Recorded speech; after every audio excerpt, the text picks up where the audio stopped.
자, 오늘 저는 요한복음 3장 1절에서부터 8절 말씀을 가지고 하나님 나라의 열쇠라는 제목으로 함께 은혜 나누기를 원합니다. 지난주에 우리 교회 장례가 좀 많았습니다. 또 지난주에는 토요일 어제 공식적으로 5건의 결혼식이 있었습니다. 주보를 보신 분들이 아시잖아요. 5쌍이, 그러니까 10명이 결혼을 했어요. 10명이 결혼한 거예요. 혼자 결혼할 수 없어요. 그러니까 10명이 결혼을 했는데 제가 주례를 2군데를 갔어요. 시간이 겹쳐서 한 군데는 또 못 가가지고 참 아쉽더라고요. 그런데 여러분, 제가 이 모임에 가서 느낀 게 있어요. 사실 알고 보면 사람이 모여서, 정말 이렇게 모여서 뭔가를 대접하고 뭔가를 기뻐하면서 그 주제를 놓고 우리가 서로 만남을 가진다는 것은 다른 말로 잔치거든요. 장례는 잔치라고 말을 하지는 않지만 이 장례는 영적인 눈으로 보면은 천국 잔치지요. 왜? 이 땅에서 하는 모든 일을 다 마치고 하나님 나라에 들어가셨기 때문에 지금 비록 우리는 슬픔으로, 안타까움으로, 아쉬움으로 눈물을 흘리고 있지만 영적으로 보면 그분은 지금 영원한 하나님의 나라에 들어가신 것입니다. 여러분, 그렇다면 이것은 잔치지요. 잔치예요. 물론 제가 정서적으로 거기서 웃자, 춤추자 이런 뜻은 절대로 아닙니다. 아쉬움은 있습니다. 눈물도 흘려야 합니다.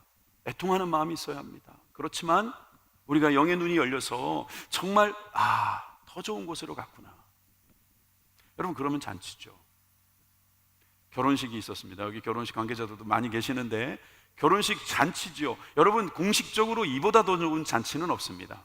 두 가문의 만남으로서 얼마나 아름답습니까? 그런데 그 잔치가 너무 좋고 화려하고 너무나 기쁘지만 여러분, 결혼 생활 해보신 분들은 아십니까? 자, 오늘부터 시작이죠. 현실이 시작되는 거예요. 육적으로 보면 힘든 일들이 앞으로 많이 남아 있습니다.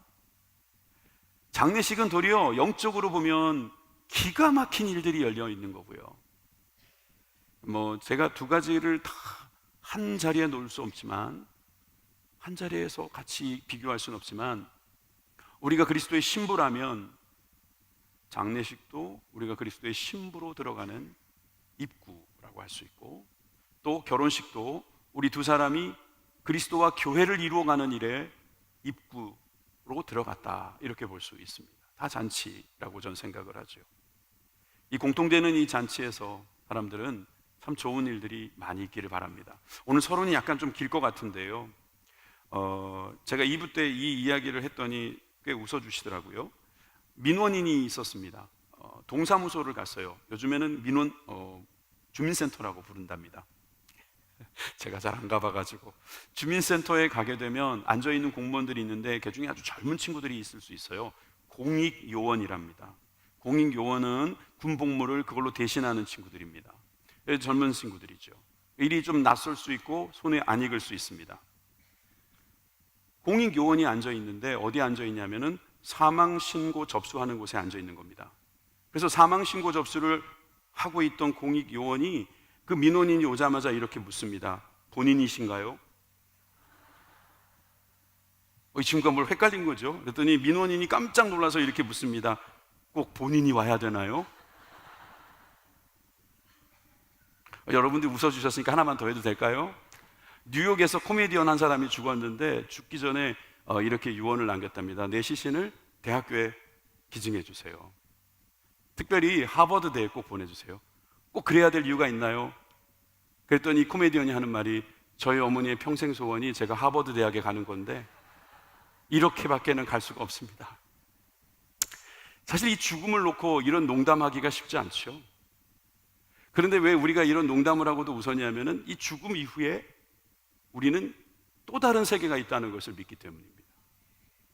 아시다시피 오늘은 하나님의 나라를 이야기하고 있는데, 오늘은 이 하나님의 나라 중에서 우리가 들어갈 하나님의 나라에 대한 것을 좀 집중적으로 살펴보고자 합니다. 그러기 위해서 한 인물을 여러분들에게 소개하려 합니다. 니고데모라는 사람입니다. 이름에 2 의미가 담겨 있습니다. 니고의 니카오라는 말이 승리하다라는 뜻인데, 니카오라는 말과 뒤에 있는 데모, 백성이라는 말이 합쳐진 말입니다. 그러니까 이 뜻은 백성의 승리자, 승리하는 백성, 뭐 이런 뜻이 되죠. 이름 좋죠. 니고데모가 어느 날 예수님께 찾아옵니다. 그리고 예수님에게 고백합니다. 그리고 질문하려고 하는 것을 예수님이 캐치하시고 거기에 대한 말씀, 즉 하나님의 나라에 대한 말씀을 해주시거든요. 그 시작 부분이 되는 오늘의 본문 요한복음 3장 1절에서 2절을 보면 여러분들이 몇 가지 키워드를 보실 수 있습니다. 몇 가지 단어만 제가 설명해도 될 것 같아요. 바리새인 중에 니고데모라 하는 사람이 있었다. 바리새인이란 뜻은 분리된 자, 구별된 자, 구별되는 거예요. 다른 사람들하고 다르게 사는 사람들인 거죠. 니고데모입니다. 한 6천 명 정도 밖에 되지 않는 바리새인 중에 니고데모라는 사람이 있었습니다. 유대인의 지도자라고 했습니다. 산헤드린 공회의 회원입니다. 이것은 지금 우리나라 국회의원보다 훨씬 높은 자리라고 할 수 있어요. 우리나라는 입법, 사법, 행정이 나눠져 있지만 당시에는 이것이 하나로 들어가 있는 산헤드린의 관원이었다는 것은 사실 이 사람이 엄청난 실력자라는 것을 알 수 있습니다. 율법은 말할 것도 없고 외모도 잘생겨야 되고 지식도 많아야 되고 바리새인이어야 하고 뭐 사두개인도 물론 있지만 그는 바리새인 중에 산헤드린 공회의 회원이었습니다. 나이도 중년이 이상이 돼야 됩니다. 예수님보다 분명히 나이가 더 많았을 것으로 보입니다. 그가 밤에 예수께 와서 라비어라고 말합니다. 왜 밤에 옵니까? 우리는 예상할 수 있습니다. 바리새인으로서 예수님에게 온다는 것이 부끄러울 수도 있고 다른 사람이 알아서 좋을 게 없다고 생각했을 수도 있습니다. 그러나 혹시 그의 마음이 지금 깜깜한 밤은 아니었을까요? 그래서 빛 대신 예수님께 온 건 아닐까요? 라는 생각을 한번 해봅니다. 그리고 그가 하는 말도 들어보십시오. 랍비라고 말합니다. 예수님이 랍비라고 하는 호칭을 듣는 경우는 처음은 아니지만 바리새인이 랍비라고 할 정도입니다. 그러니 예수님이 대단한 건 우리는 알겠고 이 사람이 예수님을 바로 알아봤다는 것은 대단한 것입니다. 그 뒤에도 보니까 우리가 당신은 하나님께로부터 오신 선생인 줄 아나이다. 알고 있어요. 뭔가를 아는 사람입니다. 깨달음이 있는 것이고 생각이 있는 사람이고 그분을 선생님이라고, 예수님을 선생님이라고, 자기보다 나이도 어린 사람을, 바리새인도 아닌 분을 선생이라고 말할 정도로 그는 알고 있는 사람입니다. 하나님이 함께 하시지 아니하면 당신이 행하시는 이 표적은 아무도 할 수 없습니다 라고 고백합니다. 이 표적이라는 것도요 예수님의 사인이죠. 예수님이 메시아라고 하는 증거로 우리가 보통 해석하는 표적입니다.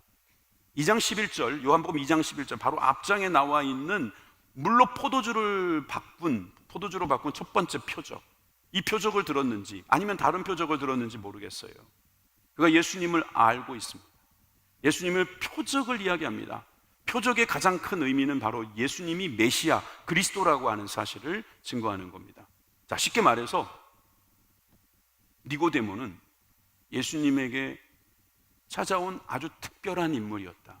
모르고 온 것도 아니고 알고 왔다. 그런데 뭘 모르고 그가 왔는지는 우리가 지금부터 알아야겠다 이겁니다. 여기 계신 분들도 다 니고데모처럼 훌륭한 분들이십니다. 그런데 니고데모는 우리들 못지않게 훌륭한 사람들입니다. 비교할 수 없는 사람일 수도 있습니다. 왜냐하면 그는 모든 걸 다 갖춘 거예요. 그런데 한 가지 궁금한 게 있었던 거예요. 그게 뭐냐? 지금부터 보려는 이겁니다. 3절입니다. 바로 3절로 이어갑니다. 예수님께서 대답하여 이르시되 진실로 진실로 내게 이르노니 사람이 거듭나지 아니하면 하나님의 나라를 볼 수 없느니라. 예수님께서 칭찬도 안 하시고 인사치레도 없으시고 그냥 거듭나지 아니하면 하나님 나라를 볼 수 없느니라 이렇게 단도직입적으로 말씀하십니다. 제가 준비는 못했습니다만 여러분 성경을 보시면 2장 23절에 보면은 24절이죠. 24절에 보면 이는 친히 모든 사람을 아심이오라는 말이 있어요. 예수님은 사람의 마음을 아시는 능력이 있는 분이죠. 그래서 지금 니고데모가 무슨 마음을 가지고 있는지 안다는 것을 요한은 의도적으로 그 앞에다가 배치를 하고 있고 표적이라는 것도 일부러 그 앞에다가 두고 있음을 볼 수 있어요. 이 표적과 예수님이 사람을 아신다는 내용을 가지고 이 니고데모의 말과 니고데모에게 처음 이야기하신 예수님의 말씀을 들어보면 예수님은 지금 니고데모가 무엇을 궁금하게 생각하는지 알 수 있습니다. 하나님 나라는 어떻게 들어갈 것인가? 하나님의 나라는 당신이 말하는 그 하나님의 나라는 어떻게 들어가는 겁니까? 라고 물어봅니다. 바리새인이 하나님 나라에 들어가는 거에 대해서 물어본 것은 이가 처음이 아닙니다. 이스라엘 백성들은 예수님이 설교를 들을 때마다 어떻게 들어가냐고 설명해 달라고 그러면 예수님이 아주 간단하게만 설명하고 비유로 말씀하셔서 제자들에게는 그것과 해석까지 해주십니다. 그런데 제자도 아닌 니고데모에게 이렇게 긴 설명을 하셨다, 이토록 자세한 설명을 하셨다는 것은 매우 놀라운 일입니다. 그래서 저는 오늘 이 본문을 가지고 이 거듭남, 이 하나님 나라를 들어갈 수 있는 이 거듭남이라는 것에 대해서 함께 은혜를 나누고자 합니다. 첫째는 하나님의 나라 들어가는 거듭남의 의미입니다. 이 거듭남은 다른 말로 중생이라고 할 수 있죠. 여러분, 다시 태어난다 이렇게 말할 수 있는 거예요. 거듭난다는 말은요. 그래서 요한복음 3장 3절에 보니까 사람이 거듭나지 아니하면 하나님 나라를 볼 수 없다라는 말씀에서 이 거듭이라고 하는 단어, 다시라는 단어인데 실제로 우리가 번역은 다시 태어난다 이렇게 해놨어요. 근데 원래 원어로 보면 아노덴이라는 말을 씁니다. 아노덴. 이 아노덴이라는 말의 뜻은 위로부터라는 뜻도 있어요. 다시라는 뜻도 있지만 위로부터, from above, 위로부터 내려오는 것도 있고요, again, 다시라는 뜻도 있어요. 근데 우리나라 번역은 다시라는 번역을 썼고요, 원 의미를 자세히 본다면 위로부터예요. 여러분, 위로부터라는 것은 하나님으로부터라는 거죠. 그래서 요한은 하나님으로부터 난 자라는 표현을 쓰길 좋아했어요. 여러분, 우리가 위로부터 난다는 것은 성부, 성자, 성령 하나님으로부터 난다는 의미를 깨달으시기 바랍니다. 여러분, 우리가 거듭나는 길은요, 하나님의 나라를 들어가는 길은요, 하나님께서 문을 열어주셔야만 되는 거예요. 여러분, 들어간다라는 것은 입구가 있을 수 있죠. 입구가 있다는 것은 다른 공간으로 넘어간다는 의미잖아요. 그러면 그 다른 공간으로 넘어갈 수 있도록 그 문을 만들어 놨다면 그 문을 들어갈 수 있도록 열어줘야 되는 것입니다. 안 그러면 침범이고, 안 그러면 그것은 내가 했다고 말할 수 있는 것이기 때문이죠.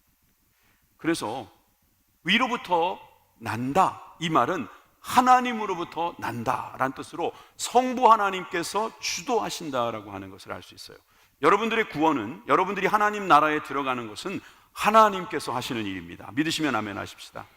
내가 하나님 나라를, 근데 제가 지난주에 침노한다는 표현을 썼더니 어떤 분은 하나님 나라를 내가 막 쳐들어가면 들어갈 수 있다고 생각하는데 그런 거 아니에요.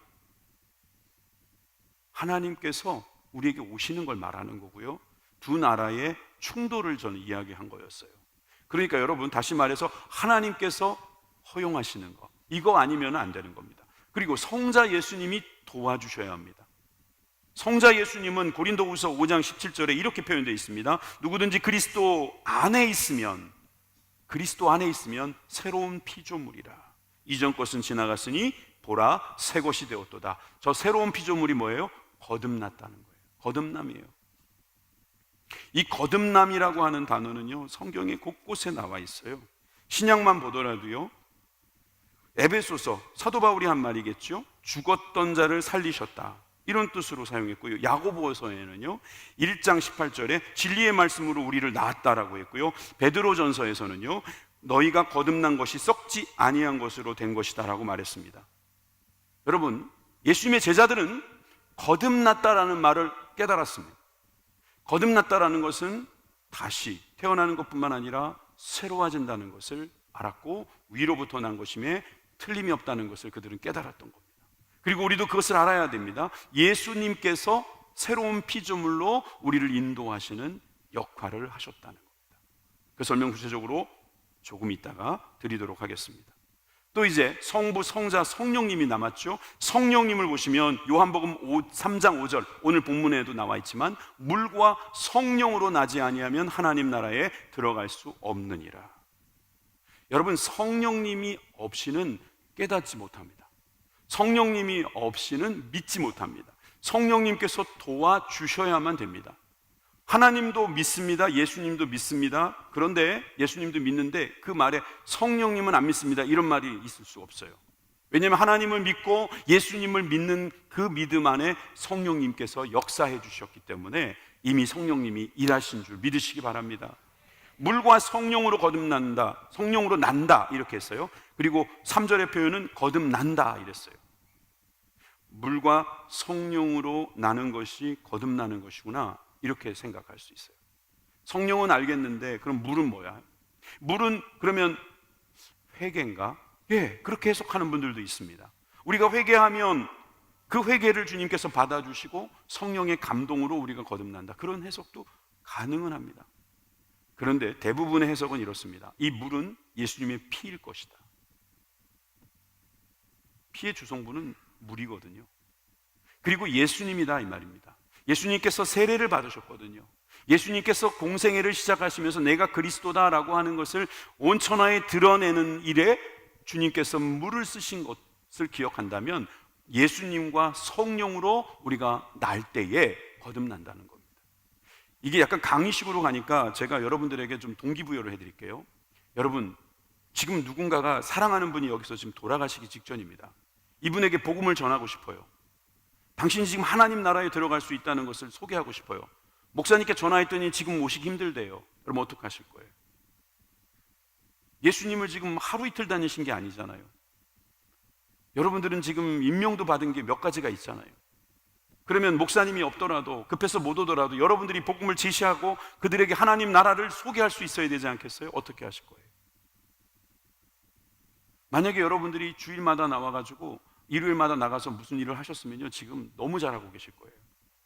그것처럼 여러분들이 이렇게 교회 나와서 말씀 듣고 말씀을 읽고 말씀을 묵상하고 말씀을 외우고 말씀을 전파하기까지 하는데, 여러분 그 핵심이 되는 하나님 나라의 여러분 그 의미에 대해서 우리가 어떻게 설명할 수 있을까요? 집중하는 게 좋을 것 같아요. 여러분, 성령, 물과 성령으로 해서 이 성령을 조금 더 설명드리면, 그가 와서 죄에 대하여 의에 대하여 심판에 대하여 세상을 책망하시리라, 요한복음 16장 8절에서 말씀하셨는데, 여기에 대한 해석이 9절에 나오네요. 9절을 보십시오. 9절에 뭐라고 말씀하시냐면, 죄에 대하여라 하면 그들이 나를 믿지 아니하며. 예수님을 믿지 않는 것, 하나님을 믿지 않는 것은 죄라는 겁니다. 죄에 대하여 성령님께서 깨닫게 해주신다는 거예요. 여러분, 의에 대하여라 하면 내가 아버지께로 가니 너희가 다시 나를 보지 못할 것이요. 주님 부활하셔서 하나님 나라에 들어가신다는 것이 의라는 겁니다. 하나님께서 예수님을 보내셨을 뿐만 아니라 십자가에 못 박게 하시고 부활하시고 하나님 나라에 다시 돌아가셔서 다시 오실 것을 믿는 것, 이게 바로 의라는 것입니다. 이 의에 대하여 성령님께서 도와주십니다. 깨닫게 하시는 겁니다. 심판에 대하여라 하면 이 세상 임금이 심판을 받았습니다. 임금이 심판해야 되는데 임금이 심판을 받습니다. 그러니까 임금도 심판을 받아야 된다는 것을, 모든 왕 중의 왕은 하나님이시고 이 모든 나라의 심판주는 예수님이시다, 이것을 성령님께서 깨닫게 해주신다는 거예요. 거듭남의 의미, 다시 한번 정리합니다. 위로부터 나는 것입니다. 성부와 성자와 성령으로부터 나는 것입니다.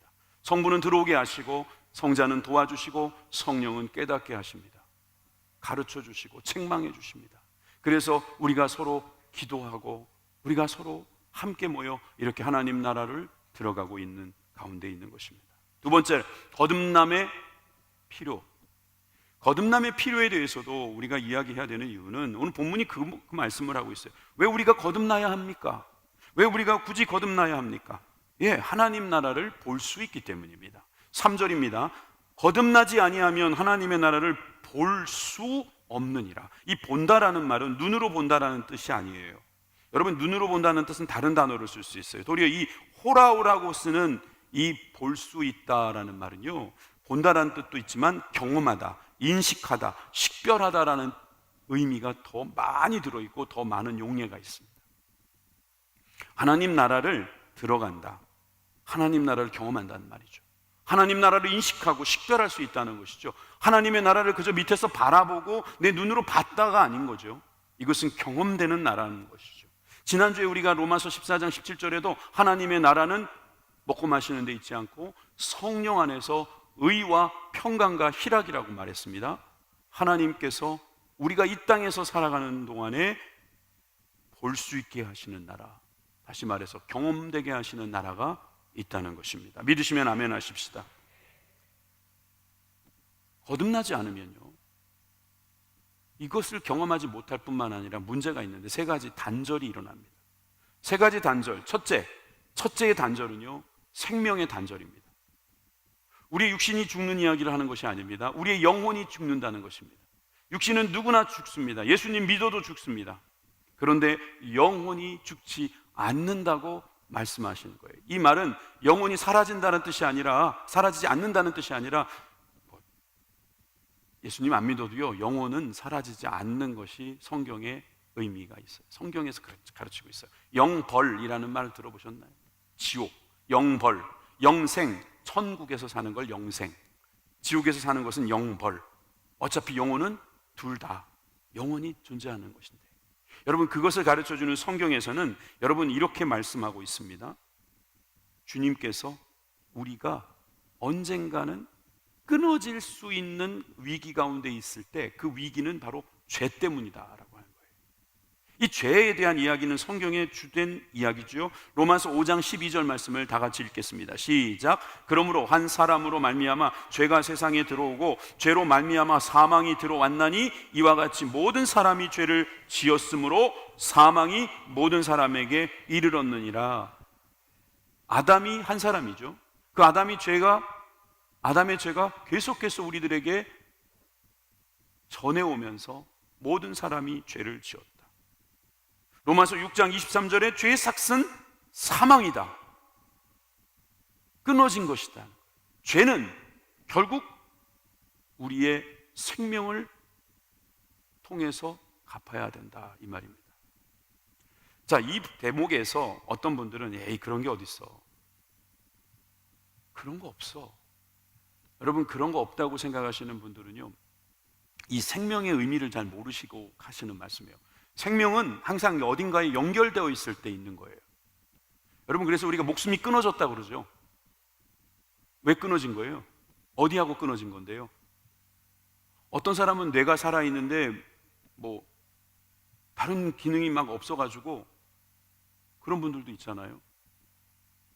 몸은 멀쩡하고 지금 아직도 막 이렇게 피기가 도는데 뇌가 안 돌아가시는 분도 있잖아요. 그리고 의사들은 그것을 보고 이거 사망을 어느 것에서 사망으로 인정해야 되는가? 물론 지금 나와 있는 통계가 있습니다만은, 여러분, 사망이라는 게 결국 붙어 있기 때문에, 연결되어 있기 때문에 그런 거 아니에요. 생명의 근원이 심장입니까? 머리입니까? 여기 의사가 계시면 한번 말씀해 보세요. 아니면 손가락입니까? 발가락입니까? 아니면 어디입니까? 어디에 연결되어 있는 겁니까? 그걸 안다면 우리는 그걸 연결할 수 있을 겁니다. 더 증가시킬 수 있을 것입니다. 모릅니다. 이 생명을 연결하는 것은 하나님이거든요. 이걸 창조하신 분만이 아시는 거죠. 근데 창조하신 분이 우리들에게 말씀하시는데, 죄 때문에 우리는 끊어질 것이다. 사망의 단절이 바로 우리가 하나님 나라를 들어갈 수 없는 첫 번째 이유입니다. 두 번째는 교제, 관계의 단절이죠. 로마서 1장 28절에 보니까 기가 막힌 말씀이 있어요. 죄인들이 마음에 하나님 두기를 싫어하며 하나님께서 그들을 그 상실한 마음대로 내버려 두사 합당하지 못한 일을 하게 하셨으니. 여러분, 하나님 두기를 왜 싫어합니까? 죄인이기 때문입니다. 내가 죄를 짓는데 하나님이 계시는 게 얼마나 부끄럽고 부담스럽습니다. 그러니 그들은 싫어합니다. 하나님이 있는 것이 너무 불편한 것입니다. 아마 교회도 없었으면 좋겠다고 말할지 모릅니다. 죄인들은 경찰이 오는 것을 싫어합니다. 죄인들은 예수님의 말씀을 듣기 싫어합니다. 우리도 그랬습니다, 예전에. 그랬는데 이제는 우리는 하나님 두지 못할 때에 느낄 수 있는 그 마음, 하나님이 주신 거예요. 그래서 하나님을 두지 못하면 마음이 막 괴로운 거죠. 그래서 하나님께 나아가고 하나님께 예배하고 하나님께 기도하는 것이 그토록 기쁘고 감사하고 즐거운 일이 아니겠습니까? 여러분들은 하나님 두기를 기뻐하십니까? 아멘. 그러니까 여러분들은 거듭난 사람이라는 거예요. 하나님을 두었다, 하나님과 관계한다는 거, 하나님과 교제한다는 것입니다. 하나님과 자주 만나서, 하나님과 늘 함께 있어서 여러분들이 그분으로부터 생명을 공급받는다면 그것은 하나님 나라 가운데 있는 것입니다. 세 번째로는 천국의 단절이라고 할 수 있어요.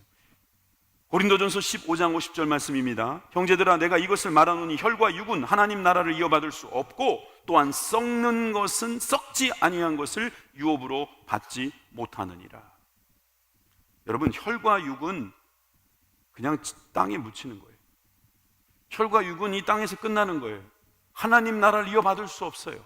그런데 이 혈과 육으로 먹고 마시는 것으로 하나님 나라를 경험하려고 하는 것은 우리들의 한계이자 문제인 거죠. 천국이 있어요. 하나님 나라가 있습니다. 영원히 사는, 영혼이 들어가는 하나님 나라, 썩지 아니하는 그 나라. 어떻게 썩은 것으로 들어갈 수 있겠냐 말이에요. 그러므로 우리 영혼이 들어가는 그 나라, 그 나라에 들어가기 위해서 거듭남이 필요한 것입니다. 마지막 세 번째로 거듭남의 방법에 대해서 함께 나누겠습니다. 여러분, 거듭남의 방법, 이게 어찌 보면 핵심이죠. 어떻게 하면 거듭날 수 있습니까? 니고데모도 어떻게 하면 거듭날 수 있겠습니까? 라고 물어본 거란 말이에요. 거기에 대한 답을 14절에서 예수님이 구체적으로 또 이렇게 말씀하십니다. 모세가 광야에서 뱀을 든 것 같이 인자도 들려야 하리니, 여기서 인자는 예수님을 말하는 것입니다. 예수님이 곧 들릴 것이다. 저 들린다는 말은 뭐냐면 광야에서 뱀을 높이 장대에 매단 것처럼 예수님도 매달릴 것이다, 이런 말이에요. 근데 여기에서 우리가 쉽게 넘어가는 단어가 뭐냐면 한국말에는 이게 희미하게 보이는 내용인데요, 저기 보면 들려야 하리니, 이 말이에요. 들려야 한다, 이것은 꼭 그래야 된다는 거예요. 반드시 그래야 된다는 거예요. 그래서 이것을 헬라어로 보면 데이라고 합니다. 저 호라오라고 하는 거 제가 수정을 안 해서 그렇습니다. 헬라어로 데이라고 하는 저 단어는 반드시 무엇 해야 한다, 이런 뜻이에요. 예수님께서 반드시 뱀처럼 나도 들려야 한다는 말씀을 요한복음 3장 14절에서 니고데모에게 말씀하셨어요. 자, 그러면 이것은 무슨 이야기인가? 민수기 21장 8절에도 가보면 예전에 모세가 광야에서 불뱀에 물린 그 자기 동포들에게 그 불뱀 모양으로 형상을 만들어서 그걸 보라고 했어요. 장대에 매달아서 보라 그랬어요. 본 사람은 살고, 에이, 그런 게 어딨어. 약을 줘야지. 약을 줘야지 그거 본다고 낫나? 안 본 사람은 그 자리에서 죽었어요. 그치요? 여러분, 상식이 아니에요, 이건. 여러분, 독을 없애려면 해독제를 맞거나 먹어야지 어떻게 눈으로 봐서 그게 되겠어요? 다시 말해서 우리가 영생이라는 것이 그 뭔가 내가 뭔가를 해야 되는 거지 그냥 어떻게 보기만 하면 되겠어요? 그래서 대부분들 안 믿더라고요. 자, 민수기 21장 8절을 보시면은요, 여호와께서 모세에게 이르시되 불뱀을 만들어 장대 위에 매달아 물린 자마다 그것을 보면 살리라. 이게 그때 그냥 모세의 능력, 아니면 하나님과의 친한 그런 어떤 관계를 설명하기 위해서 이런 비법을 말씀해 주신 것이 아니라 예수님도 인용하신 장대에 달린 뱀, 다시 말해서 그것을 보기만 하는 믿음, 보기만 해도 나을 거라는 하나님의 말씀에 믿음이 있다는 것, 이것을 우리들에게 오늘도 가르쳐 주십니다. 자, 거듭남의 방법 중에 하나가 바로 믿음입니다. 예수님이 반드시 죽으셔야 했던 그 십자가의 죽음은 예수님이 바로 어린 양이시기 때문입니다. 예수님을 보았던 요한이 이렇게 말했습니다. 요한복음 1장 29절에 보라, 세상 죄를 지고 가는 하나님의 어린 양이로다. 예수님이 이 땅에 오신 이유는 어린 양으로 제물이 되시기 위해서 오셨다는 거예요. 예수님이 어쩌다 오신 거고 홧김에 돌아가신 게 아닙니다. 예수님이 싸우다가 져서 돌아가신 것도 더욱 아닙니다. 예수님은 어린 양이 되시기 위해서 오신 겁니다. 어린 양이 되셔서 우리의 죄를 대신 지시고 십자가에 죽으시려고 오신 것입니다. 그러므로 여러분, 거듭남의 방법의 첫 번째는요, 십자가입니다. 십자가가 바로 우리를 구원하는 길입니다. 예수님의 길, 십자가의 길이 바로 거듭남의 길입니다. 이 거듭남의 길을 들어가기 위해서 우리가 할 일은 없을까요? 예, 있습니다. 이따 말씀드리겠습니다. 로마서 5장 15절에 보니까 그 은사는 범죄와 같지 아니하니 곧 한 사람의 범죄를 인하여 많은 사람이 죽었은즉, 아담 이야기예요. 또 더욱 하나님의 은혜와 또한 한 사람의 예수 그리스도의 은혜로 말미암은 선물은, 여기 한 사람은 예수님이에요. 예수님 그 은혜의 선물, 그 십자가의 선물은 많은 사람에게 넘쳤느니라. 다시 말해서 예수님을 믿는 자들은 그 선물을 받아서, 그 하나님 나라의 열쇠를 받아서, 십자가를 받고 그것을 믿음으로 받아서 그들이 은혜를 넘치게 받았다, 이 말씀이 되는 거죠. 예수님께서 나는 반드시 거기에 올라가야 된다, 그리고 너희들은 이러해야 한다라고 14절 바로 뒤에 있는 15절에서 이렇게 말씀하셨습니다. 이는 그를 믿는 자마다 영생을 얻게 하려 하심이라. 달리신 인자, 즉 예수님을 믿는 자마다 영생을 얻게 하려 하심이라. 이게 얼마나 놀라운 능력인 줄 아세요? 믿기만 하면 되는 겁니다.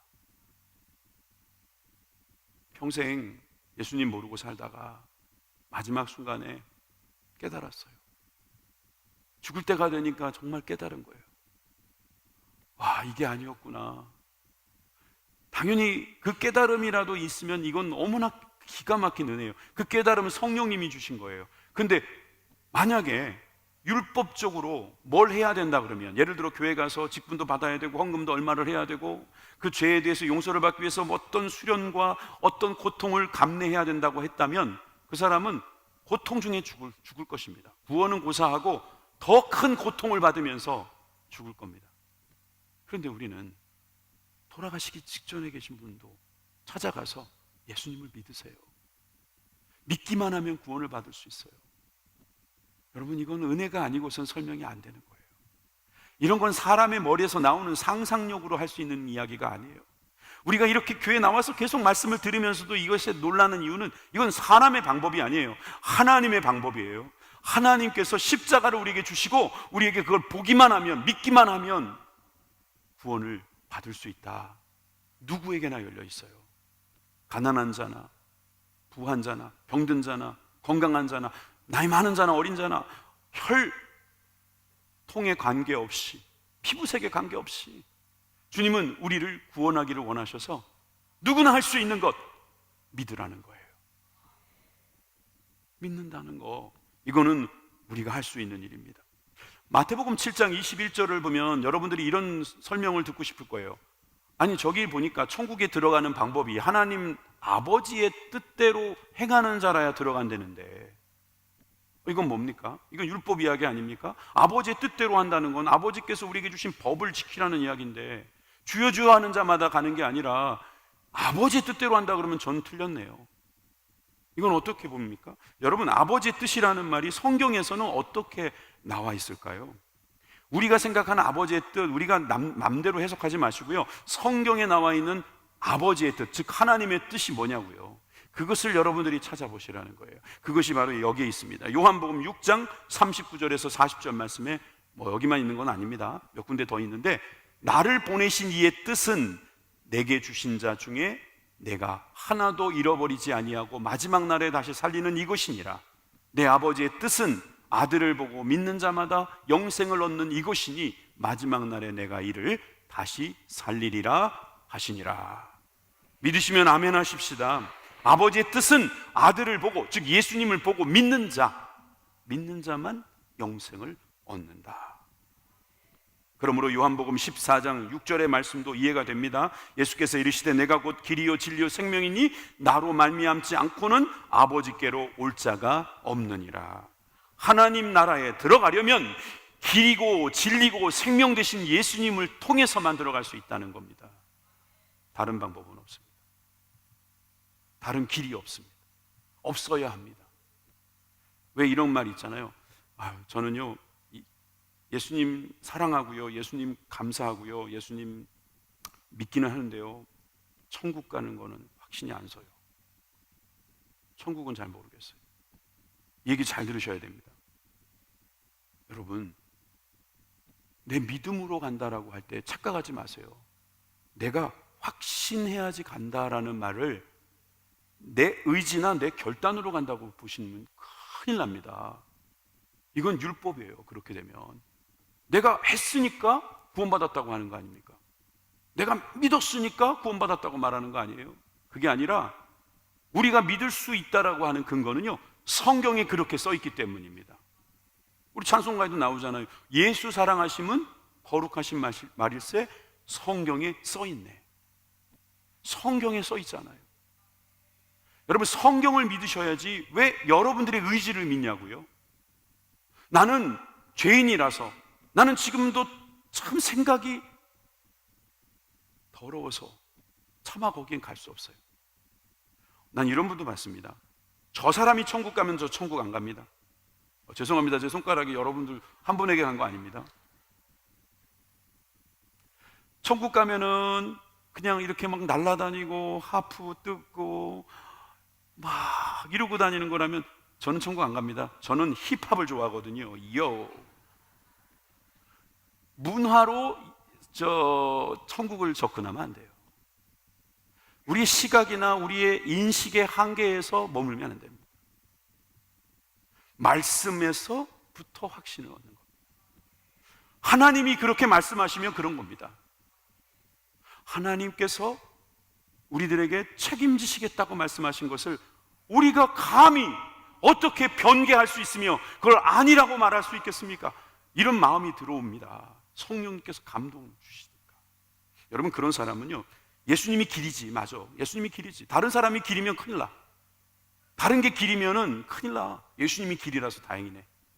예수님이 진리야, 예수님이 생명이야, 얼마나 다행인지 모릅니다. 만약에 사람이 길이고 사람의 방법이 진리고 사람의 능력이 여러분 우리들의 가는 길이라면, 우리들의 할 수 있는 유일한 거라면 우리는 희망 없습니다. 오직 예수 그리스도밖에 없고 예수님을 믿는 것만이 구원이라는 것은 이게 크나큰 복음이요 우리들에게 주신 선물인 줄 믿으시기 바랍니다. 자, 말씀을 다시 한번 정리합니다. 거듭남, 이것은 하나님 나라에 들어가는 길입니다. 유일한 길입니다. 의미도 알았습니다. 위로부터 나는 것입니다. 성부, 성자, 성령님의 간섭과 도우심과 허락과 인도하심이 필요합니다. 위로부터 나는 겁니다.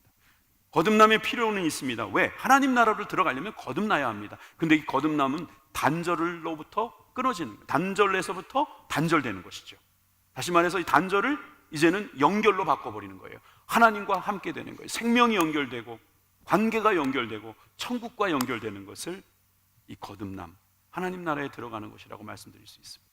방법은 십자가입니다. 십자가를 믿는 것입니다. 그 십자가를 믿음으로 말미암아 구원에 들어가는 것이죠. 자, 오늘 말씀을 마치는데 혹시 요즘에 영화 보신 적 있나요? 영화 중에 쿠키라는 게 요즘에 유행이에요. 재미있는 영화가 이렇게 나오면 그 다음에 시리즈로 만들기 위해서인지 아니면 그 영화에 대한 아쉬움을 달래기 위해서인지 영화 크레딧이 다 올라간 다음에 쿠키가 나옵니다. 쿠키. 그러면 영화를 보고 막 서둘러 나가시는 분들은 그거 못 보고 나가세요. 끝까지 남아있는 분들이 마지막까지 이렇게 앉아있다가 쿠키 영상을 딱 보면서 또 재미를 느끼죠. 의미를 더 알게 됩니다. 오랜만에 설교 쿠키를, 설교의 에필로그를 보여드리겠습니다. 거기에 등장하는 사람은 니고데모입니다. 어느 날 사람들이 니고데모를 향하여 따가운 시선을 보냅니다. 바리새인들이 모인 겁니다. 그들이 속삭입니다. 저 친구가 지난번에 예수님 만났다며 밤에 찾아갔대. 글쎄 예수님과 한동안 오랜 이야기를 하고 나오더니 사람이 좀 이상해졌어. 저 친구 좀 문제가 많아. 막 이런 속삭임이 들려옵니다. 그리고 한 사람이 소리를 지릅니다. 예수라는 저 사람 죽여야 된다고. 저 사람을 십자가에 못 박자고. 우리가 사용할 수 없으니 총독에게 맡기자고. 그가 우리들의 율법을 다 훼손하고 있고 그가 자기가 하나님이라고 그러고 그가 안식일을 거역하고 있으니 죽일 일은 수도 없다고 막 그렇게 성토하고 있는데 니고데모가 갑자기 고개를 탁 들더니, 소설 쓰는 거 아닙니다. 요한복음 7장에 나와 있는 말씀이에요. 요한복음 7장 50절에서 51절에 니고데모가 하는 말이 나옵니다. 그 중에 한 사람, 곧 전에 예수께 왔던 니고데모가 그들에게 말하되, 우리 율법은 사람의 말을 듣고 그 행한 것을 알기 전에 심판하느냐? 이 말을 조금 더 쉽게 설명할게요. 우리가 믿고 우리가 살고 우리가 지키려고 하는 이 율법은 사람의 말만 듣고 그 귀한 사람이 행한 것을 알기도 전에 죽이려고 하느냐? 이 말입니다. 완전히 예수님 편이 되어버린 겁니다. 그는 예수님이 행한 일을 알지도 못하면서 죽이려고 하는 바리새인들에게 정신 차리라고 지금 경고하는 것입니다.